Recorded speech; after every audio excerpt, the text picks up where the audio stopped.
Hello friends, welcome or welcome back to my channel. If you're new here, my name is Mary, and today's video I'm actually really excited to do. So I've done a couple of videos similar to this, but I've added a twist this time.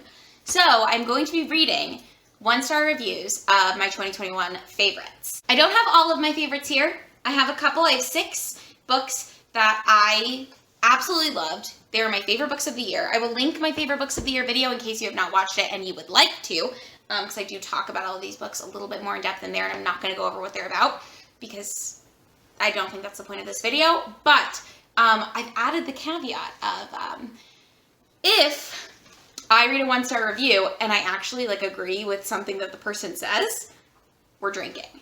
Because a thing about me is I think I relate more to low reviews than the good reviews, because if you give a book 5 stars, okay, not you. If I give a book 5 stars, then my review is pretty much loved it, great characters, cool twist, that's it. But if I give a book a 1-star or a 2-star review, you bet your ass I'm writing every single thing that I did not like, and every single thing that happened that annoyed me. But you know what? Sometimes something will annoy me in a book, and I'll still love the book. Or sometimes I'll acknowledge that something is a cheap move on the author's part.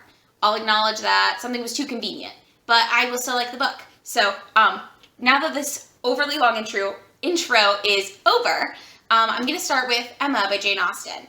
So I'm going to set her. Can you see her? She's right there. This is where I'm going to be while you read these reviews. You're getting a very close-up version of my face. But I'm just going to read through a couple for each book, and then obviously I'll edit this video in a way that makes sense, hopefully. So also I'm going to wear my glasses for this video because contacts are really bothering my eyes right now. And I know that there's a glare, but I have to be able to read. And usually if I'm wearing my glasses but I need to film something that day, I will take my glasses off. But that's not an option because I have to be able to see pretty well to do this video. So let's get started. Okay. So the first 1-star review I see is from a reviewer named Amanda. I'm not going to be outing all of these people, by the way. But anyways, yawn. I tried, but life's too short. Plus, I like them crude and crass. So it sounds like that person DNF'd it. So, okay, moving on. Ooh, here we go. This will be a good one. Oh, this is kind of long, but I'll edit it. It'll be fine. Marquise says, this novel had everything I could possibly dislike. 1, a female lead that's an annoying meddler and busybody, whose immature and snobbish entitlement leads her to cause mischief, who indulges in bouts of blatant hypocrisy, and whose regrets at the bad results of her behavior is paper thin at best, and who, in typical Austen fashion, never really pays the consequences because in the end, everything is right for her and the woman she damaged with her actions. I don't get along well with meddlers of this nature, and when they don't weather the outcome, it's particularly tiresome. Cheers. 2, the plot is superfluous. A rich and handsome girl who's so bored that she entertains herself by matchmaking for people she doesn't really know that well. Doesn't work even as an amusing comedy because the consequences are serious even though the author tries hard, blah, blah, blah. Disagree. I think it is very funny. 3, after a while, Austen's tone starts to sound sanctimonious, judgy, and preachy, especially because of the things she chooses to focus her darts on. Besides, she tends to use tell a time too many, as if wanting us to think of the character a certain way, instead of letting us draw our own conclusions from the story itself. I've been noticing this for a while, perhaps because I've read all of her novels fairly close to one another, and in time her style can grate. I also disagree. I do think she uses the same character archetypes, but I don't think that's what this person was saying, so I'm not drinking. 4, perhaps her biggest weakness as a writer, she cannot wrap up a story at sword point. She just cannot. All of her novels, even the best written, have terrible epilogues. That's just, they have HEAs. That's what this person's complaining about. I don't know that Jane Austen invented this trope, but all of her books pretty much do end with a snapshot of the future for the couple that's involved, so I don't think that's a weakness as a writer, so again, I'm not gonna drink. 2 more. This one by Patrick just says, Emma is an immature, spoiled girl who needs to get a life. She is spoiled and immature. But she's trying to get a life. She's trying to get a life by matchmaking people, whatever. This guy, Aurelian, oh, he's an author.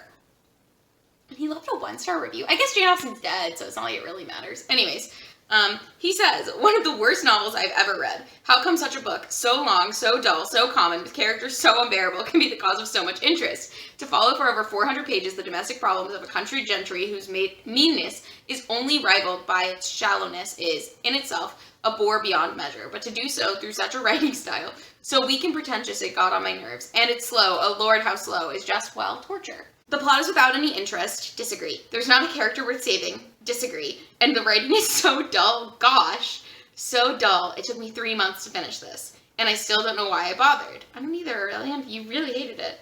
Well, some passages managed to get a smile out of me. Agreed. Cheers. Are you sure this is not just a big sarcasm from beginning to end?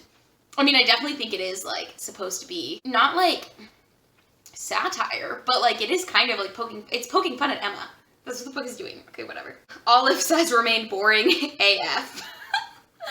Okay, we'll move on. That was good. That was a good round. Thanks, Emma. My dog's gonna come over here, because... Oh, are you gonna stretch? Are you stretching? Oh, so good. Do you want to come into frame? Come into frame. There's your nose. Your nose was in frame a second ago. What are you doing? This is Murphy, everyone. I don't know how much of this you can even see. All right, next up, we're gonna do Mistborn by Brandon Sanderson. I know this will be good because this has, I think, the most reviews, besides maybe Emma. Emma might have had more reviews total, but this has 493,523 ratings and over 35,000 reviews, and there are 4,000 plus one-star reviews. So we've got a lot to sift through here. Corey says, juvenile, no character development, no characters I cared about, unappealing plot. If I had read the words flared this or burned that one more time, I would have destroyed the book. For people who don't know, the magic system in Mistborn involves, they call it burning metals, but it's just like if you ingest certain metals to use them, they call it burning or flaring or whatever. I didn't care about the plight of the Ska. I didn't hate the nobility. I didn't hate the Lord Ruler. Okay, I didn't hate the nobility, so. But I also don't think you were supposed to. Like, I think you were supposed to understand why the system was bad. I think you were supposed to understand why Kelsier disliked the nobility. But I don't think you were necessarily supposed to hate the nobility. I wasn't drawn in by the mystery of what the Lord Ruler defeated. There was never any doubt about whether the protagonists, can you really call them that, would win. Well, okay. I feel like in most stories, there's not really doubt about whether the protagonists will win. Extra star given because I finished the book.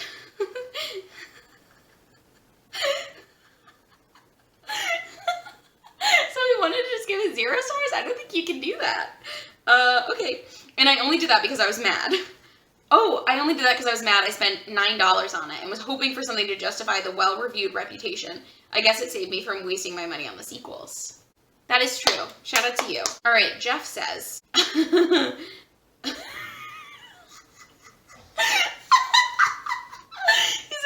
I am not sure what purpose fiction serves, but I am positive this is not it. Oh my god, that's funny. Alright. Kevin says massively overhyped and lazily constructed. I disagree. Oh god, this is long. All in all, the book was just not there. Nothing felt truly inspired. I thought it was a unique plot. I thought it was interesting. And I also liked that, like, the plot isn't really, like, the full plot. Like, it's the plot of this book, but it sets up a much bigger plot, which is something that I enjoy. Also, it was, okay, I will say, Mistborn is really easy to follow if you don't read a lot of high fantasy, which I do not. I am not a person who is, like, well-versed in fantasy as a genre, and I especially was not at the time that I read Mistborn. I've been reading more fantasy now, but even the fantasy that I read is much lighter, usually, than this kind of stuff. But except for Brandon Sanderson stuff, which I'm reading right now, but doesn't matter. Alright. So he says at one point in the book, the pace goes from slow to wildly erratic, which I also disagree with. Okay, I will say, actually, you know what? I halfway agree. A lot of the beginning of the book I thought was really, really slow. And then you hit a certain point and it's like full speed ahead. I didn't mind that though. I thought it was a good thing. Leo says, note, having finished this, excited to hear what finished means. I am now free to go on an indie author reviewing spree. If you're reading this and you have something you want me to review, okay. Okay, this, I gotta read it, I'm sorry. It says, if you are reading this and have something you want me to review and, unlike Brandon Sanderson, have read Self-Editing for Fiction Writers, How to Edit Yourself into Print, Brandon Sanderson got picked up by Tor. Alright, anyways, then he wants you to send him his yearbook so that he can read it and review it. Okay, here we go. I don't know much about the fantasy genre, to be honest. I've never been a voracious reader of a particular genre unless literary or important count as genres. They do, actually. Literary fiction, I think, is like technically, it's not a genre, but it's like fiction that's not genre fiction. It's fine. But in order for those to count, writers would have to admit this was a genre they were aiming for, and I doubt they'll do that. Literary fiction is literally a thing. What year was this written in? 2015. So maybe he didn't know? I don't know. I feel like I knew what literary fiction was when I was 2015, but maybe I'm just like overestimating sophomore college me. Okay. Anyways, I have no voracious inclinations towards voracious genres like fantasy, sci-fi, crime, romance, and in general, no story would make me overlook bad writing. Voracious people might. Voracious people have. Check out this book's rating. Voracious. What does the word voracious mean? And we're going to use the thesaurus. And we're going to substitute every time he says voracious with another word from the thesaurus. So he says, I have no insatiable inclinations towards unquenchable genres like fantasy, sci-fi, crime, romance, and in general, no story would make me overlook bad writing. Unappeasable people might. Prodigious people might. Oh, prodigious people have, excuse me. Check out this book's rating. Uncontrollable. That was fun. Okay. You might not have thought that was fun, but that was fun for me. He calls the word restitution the biggest, most pretentious word I could think of at a push. What about voracious? I don't know. Maybe it's because I'm in law school, but I hear the word restitution every day, so it doesn't seem like a big word. I mean, it's annoying, because it's like paying what's owed is what restitution is. Like, if you sue someone, you get damages and restitution. I guess it's one syllable more. Restitution. Voracious. He wrote a really long review, though. I'm not going to read it, but this reminds me of that meme that's like, I'm not going to read all that. Congratulations, though. Or I'm sorry. So this Barbecube, clever name, love it, that's hilarious, says this book would have benefited from having no characters. With a regimented, systemized, and utterly demystified magic system. Oh my god, he didn't like it because he likes soft magic systems. We figured out the issue. It is demystified because it is explained, which I think I prefer. In some cases. In some cases, it's just like weird shit happens and you gotta just sort of move past it. And I like that too. It's a full bore effect to create fantasy without wonder, mystery, or beauty. And in this, insofar as such a thing could even be called fantasy, it works. It does work. That it do. Every character, without exception, is at best a cardboard cutout without a spark of intelligence or an independent emotional life. I disagree. I think there's some of the most emotional depth to characters in this story ever. And I am critical of Brandon Sanderson's characters. If you've seen my videos, you know I am feeling a little drunk. We're going to carry on. I put 4 shots in that glass, which might have been a mistake. But, you know, it's Friday. It's like 2 p.m. on a Friday, but it's Friday. Amy says, how in the world of wonderful literature does this book have a 4.4 on Goodreads? Seriously, just wow. I do agree. Wow. Joey says, quite possibly the most infuriating book I have ever read. The storyline is immense and one of the most original I've ever come across.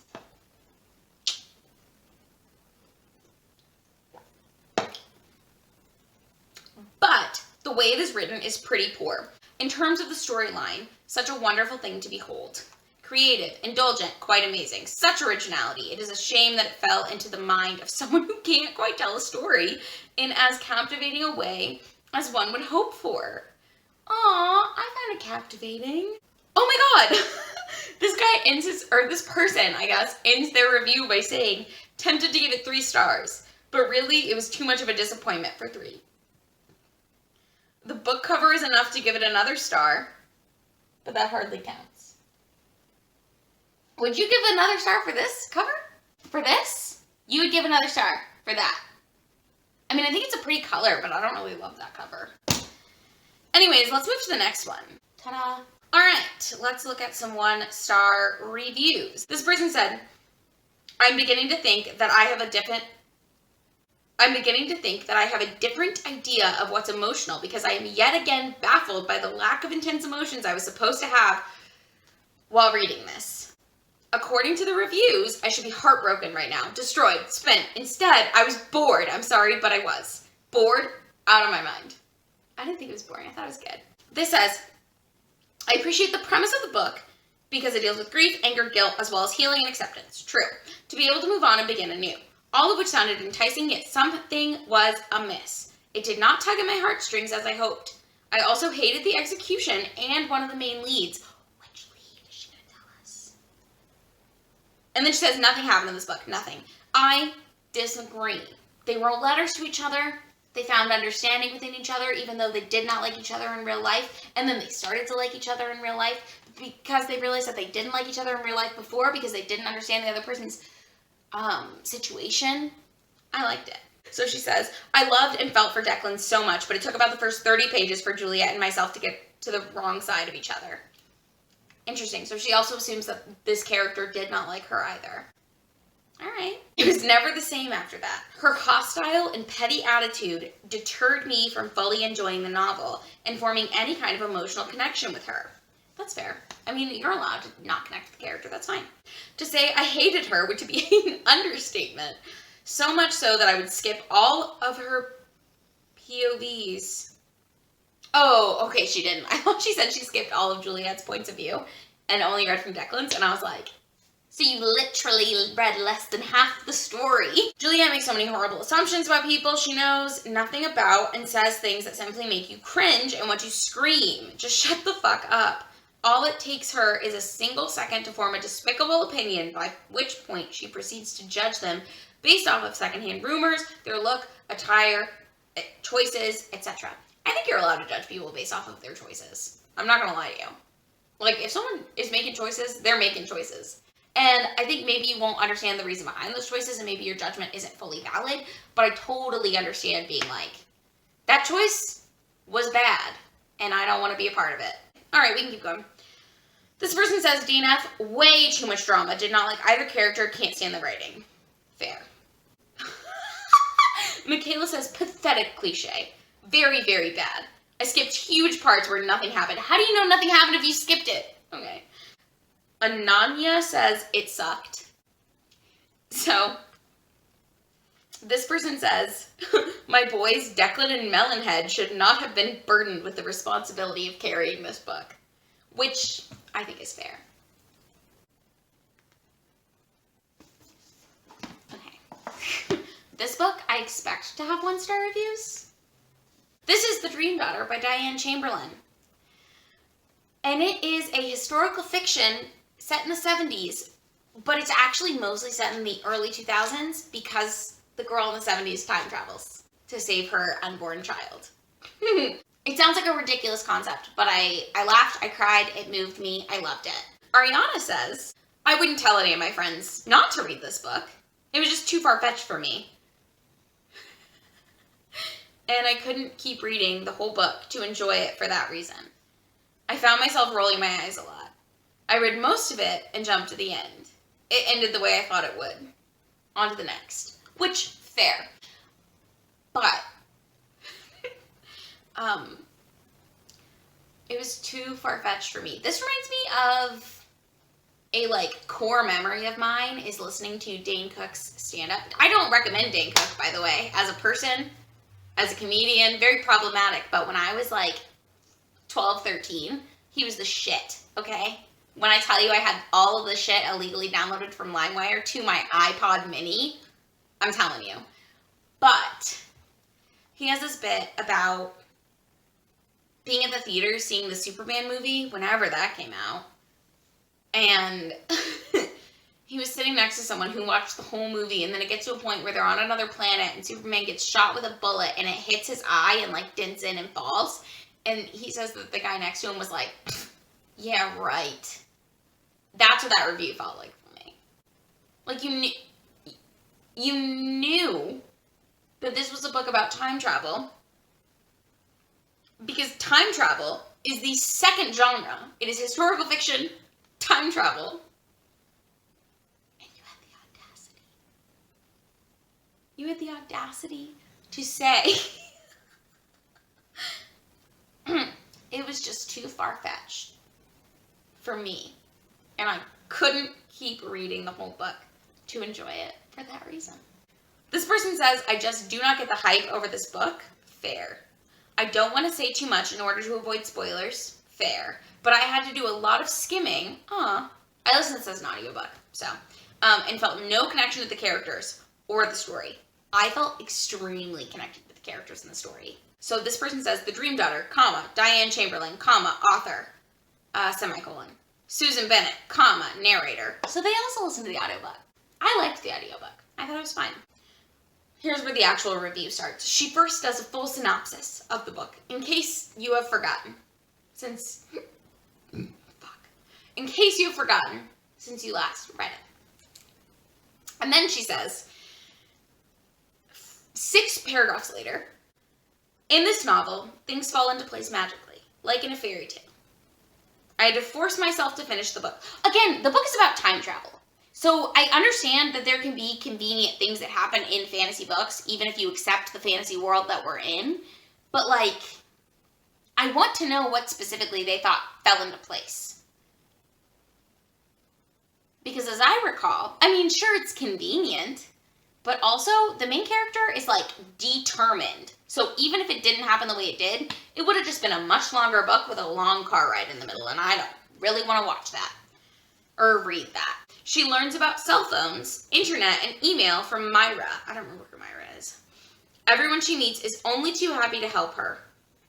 Oh, this person's a New Yorker. This person said this would never fucking happen if you went to New York and were like, what year was it? No. That's funny. That's actually funny. I agree. That is unrealistic. But if the character she's referring to is the character that I think it is, then they know about time travel, so why would they not be eager to help? Okay, sorry, one more and then we'll move on.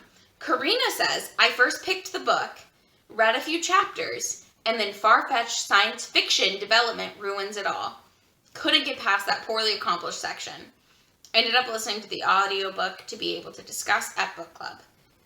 It's about time travel. That's what the book is about. Next, we have The Last House on Needless Street by Catriona Ward. Joanna says, quick summary. The less you know, the better. And then she did the :D smiley face. So it's like, you know? Okay. But here's a one-liner that will probably not entice you or give anything away because, like every other review is saying, you should go into this blind. That is true. This says, we follow the life of a loner called Ted, his daughter, and a cat. A new neighbor has moved and is determined to find her sister, who believes Ted has something to do with her disappearance, the sister's disappearance. So, and they say, pick this up if you enjoy/don't mind the following. Unreliable narrator. We love to see it. Ambiguous and vague other than D's chapters. It's hard to see where the whole book is going. That I will agree with. I do think this book is one of the books that really hides the ball and you have no idea what's going on. Again, I like that. So it's not bad. They say decent twist, but they have the mind blown emoji. So, okay. Why the 1 star? How do I describe how this book made me feel? Oh, they say, you know when you wake up from a long nap feeling disoriented, even more tired and groggy than before you took the nap, and you don't know where you are, what day, what month, or year it is. That's how this book made me feel. This book just wasn't for me. I need a clear story and a clear plot, which is true. If you need that, this is not the book for you. Colleen says, I am so distraught that this is the 1000th book that I've marked as read. I was hoping for a more jubilant celebration of this occasion. I did not like this book. The story felt disjointed, and like the author changed their mind about what the book was about halfway through writing it. One of the main characters was also severely undeveloped. I wonder which one that... I mean, I think I know which character that was, but that's interesting that they think that. All right, we're going to move on. Chantel says, if I can clock the twist in the first 2 pages of a book, along with the entire layout of the plot, it is certainly not a book worth reading. I simply do not have the energy to describe how dreadfully disappointing this book was for me. And that is something that I've heard, that the twist in this book is actually not that uncommon. And so a lot of people thought it was predictable. I did not see it coming because I don't read a lot of books like this, I guess. There was no twist for me. Well, a minor one. And they said that the twist that they say is the minor twist is the twist that I felt was the biggest twist of the book. So that's interesting. Loretta says, not sure why this received so many glowing reviews. I did not engage with the story or the characters at all. Elise says, only because I am an optimist, this book was not DNF'd.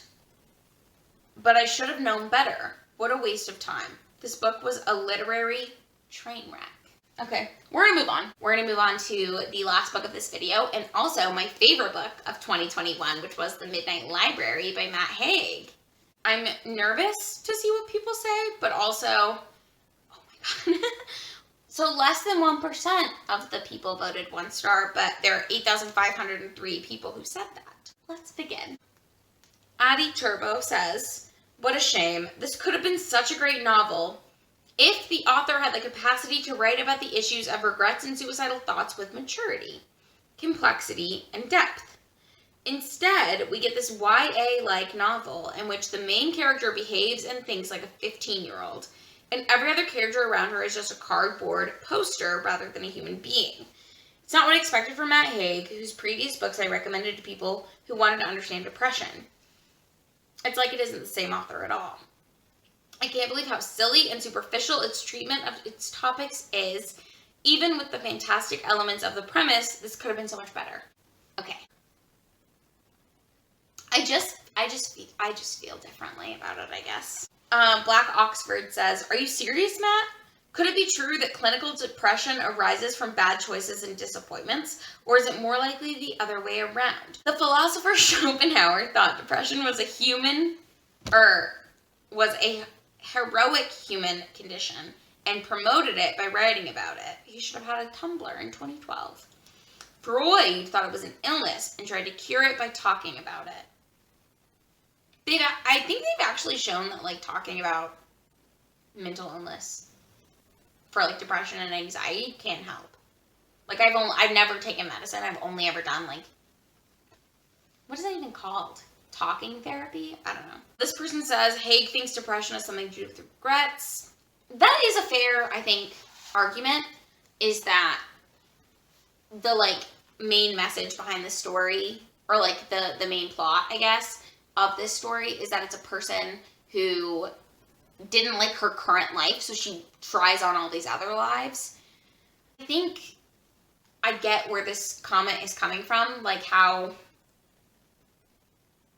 Matt Haig in this book presents that he thinks depression has something to do with your regrets or your thoughts about what might have been, which really isn't true. But I feel like that was Matt Haig's way of engaging an audience that doesn't necessarily have depression. Because as a person with, like, anxiety, depression, etc., it feels like I liked this book because I felt like it took the main character's mental health seriously, and it actually played out, like, I don't know, for me it was more like a thought exercise. I will say, in the middle of this review, there are a lot of paragraphs, but there's like a one-sentence thing, and this person said, things could be worse. That's your therapeutic message? Are you serious, Matt? Which, to that, I say, like, yeah, man. Anna says, the concept was good, it sounded promising, almost magical, and yet the book itself wasn't. It lacked depth, the premise was too unembellished, and the explorations of what could have been felt mundane and predictable. I think one of the frustrations with this book that I had, at least, and I still gave it 5 stars because I still absolutely loved this book and the message, and I cried, and it made me feel so many things, but I do think it was frustrating that, like, every choice you make changes your life. Like, that's the theory of parallel universes, is that every time you choose something else. I talked to my partner about this again, and he said that he thinks it's because people are generally predisposed to, like, make certain decisions. So, like, even if you made a small decision, there's a pretty rare chance that something significant could have occurred from it. So that's why he did not have a problem with this book when I was explaining my frustration with it. But all of that to say, it's been an hour and a half and I need to keep going. Brittany says, I have issues with this. I'm actually quite upset at the way this book handled the subject matter. This is the equivalent of a Tumblr poem as a cure for depression and suicide. Based on my past experiences, I found this mildly insulting. Can't believe this was my 5-star prediction. Yikes. I think you have to take it for what it is. Because I do think that would be disappointing. The next person says, this book's message could have been inscribed on an inspirational poster or a very large coffee mug. I think this book really just comes back to, like, you should take your own shit. Because you don't want other people's shit. Like, if everyone in the world were to put their shit in a pile, I feel like you would pick your own shit. Okay. If everyone that you knew were to put their shit in a pile, you would all pick your own shit. I think if everyone in the world put their shit in the pile, we would all pick, like, I don't know, Beyonce's shit. I would pick that shit over my shit. If I could be Beyonce, I would pick her shit.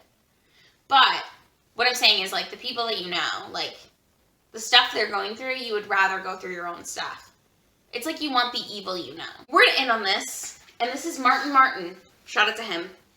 He says, this is not a special book. In fact, it is the most stereotypical book about suicide and depression that I have ever read. Everyone loves it and says this is a masterpiece. Let me tell you my opinion. You meet Nora, a 20-something, she's actually, I think, in her 30s, but fine, who has problems that strangely emerge all on one day. That's not true, but okay. She doesn't talk to her brother because he must act like a stupid child. Okay. Her parents are dead. And that's about it. There was an ellipses there. I tried to, like, convey that with my voice, but I don't know if you got the message. So, okay. But she is, so we're told, in parentheses. That's, okay. Anyways. Very bright and reads Voltaire, which I don't think makes you bright. I hate Voltaire. And National Geographic. I also don't read National Geographic. I just look at the pictures. Okay. And God knows what else. Then the sci-fi part begins. She ends up at this library, and she has the possibility of trying any life she wants. And so she does, which feels exactly like watching someone else's holiday photos. Boring, embarrassing, repetitive, and pointless. Huge lack in character development. And he said that it was the most lazy, stereotypical ending ever. Okay, final thoughts about the library, the Midnight Library, which is a book that I love. I don't think predictability is a bad thing in books, and I respect everyone who has opinions that are different than mine. I should have filmed my intro before I got drunk, but here we are. So,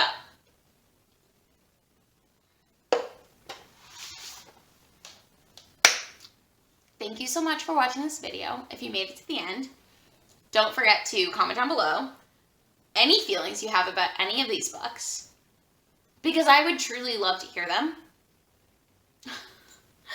Also, don't forget to give this video a like if you enjoyed it. Subscribe if you want to see more of me. I post 2 videos every single week on Sundays and Thursdays, and I'll see you in the next one.